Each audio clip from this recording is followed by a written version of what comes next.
Hello, welcome to the second installment of this season's Talk from the Top video series. I'm Jennifer Vong.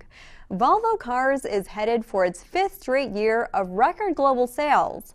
This under Hakan Samuelsson, who has been head of the company since 2012. Volvo recently crediting the 67-year-old with giving the automaker a complete transformation. During Samuelsson's tenure, Volvo has revamped its product lineup, opened its first U.S. plant, made a big push into electrification and automated driving, and spun off a new brand. However, as the Chinese-owned Swedish automaker continues on its growth path, several obstacles loom. In an interview with Automotive News Group publisher Casey Crane in Berlin earlier this month, Samuelsson addresses the headwinds in China, the impact of an escalating trade war, and the race to stay ahead in the evolving mobility space. We are optimistic that this year will be another record year, and also next year should be a growth year. Volvo is on pace this year to sell 600,000 vehicles globally for the first time in its 91-year history. Samuelsson says he sees no signs of a downturn in the general market in Europe and the U.S. Meantime, the Chinese market is weakening, and the trade war between China and the U.S. not helping. In fact, the dispute causing Volvo to shuffle its production plans and postpone plans for an initial public offering. We've placed massive tariffs on China. This after President Donald Trump imposed tariffs of 25% on Chinese auto imports in July. China returned fire by lifting levies on American autos to 40%. Samuelsson hoping for fair trade on both sides. If you really want to have leveled, fair global trade, it should be harmonized. So our position it should be zero. So that's the starting point. And right now I hope that there will be an opening so that China really lowers its barrier. Because we are one of the first that really build cars in China and ship them to the U.S. Volvo continues to shake up production plans for much of its lineup in an effort to dodge tariffs the U.S. and China have slapped on auto imports. In one case, Volvo canceled plans to export S60 sedans from its first U.S. plant to China. Instead, the factory in South Carolina will focus mostly on supplying the American market. The plant will eventually start making the XC90 crossover and become the exclusive global source of Volvo's most profitable nameplate. Samuelsson says having a manufacturing presence in the U.S.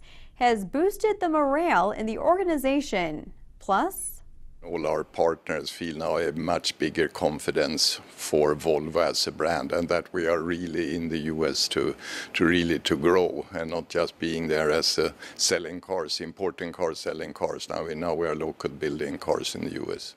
While the industry deals with the escalating trade war, it's also in the midst of a rapidly changing landscape. Automakers are racing to bring electric and autonomous cars to the market. We are convinced that the future of Volvo is electric.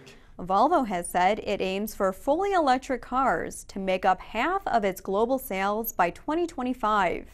Contributing to that goal will be Polestar, Volvo's standalone brand for high-performance electrified models. It was launched in 2017. Samuelsson says Tesla's cachet in the market showed there was room for another EV brand.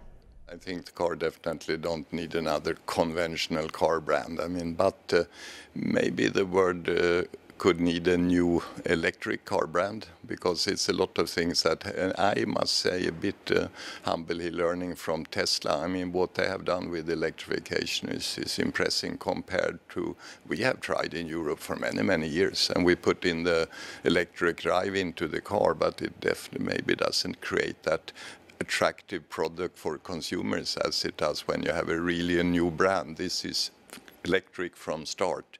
With the industry's push toward electrification, Samuelsson says tie-ups with battery suppliers are critical. Can you source enough batteries? Do you have the capability to get the supplies you need?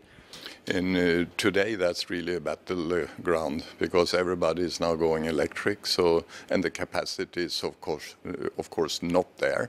So here you need partnerships, and you have to have joint commitments and investments to really secure that partnership. And we are working with that to do that with our partners in this business. And the first car will be start sold 2020, and then of course we'll have batteries for them. Collaborations are also key to Volvo's autonomous vehicle strategy. Among its partners in that space, ride-hailing company Uber and Chinese internet giant Baidu. Samuelsson says Volvo is leveraging its partners' expertise rather than starting from scratch. We should not start competing and believing we should be a taxi operator. I always say, why should we be a taxi operator? We've never been that before, and just because a driver is now a robot is no reason for to enter into some totally different. So we are very happy to be a very good supplier of absolutely tailor-made car for these operators. For Samuelsson, he'll be the operator of Volvo for the next few years as the company continues to transform itself into what it calls a global and diversified mobility service provider.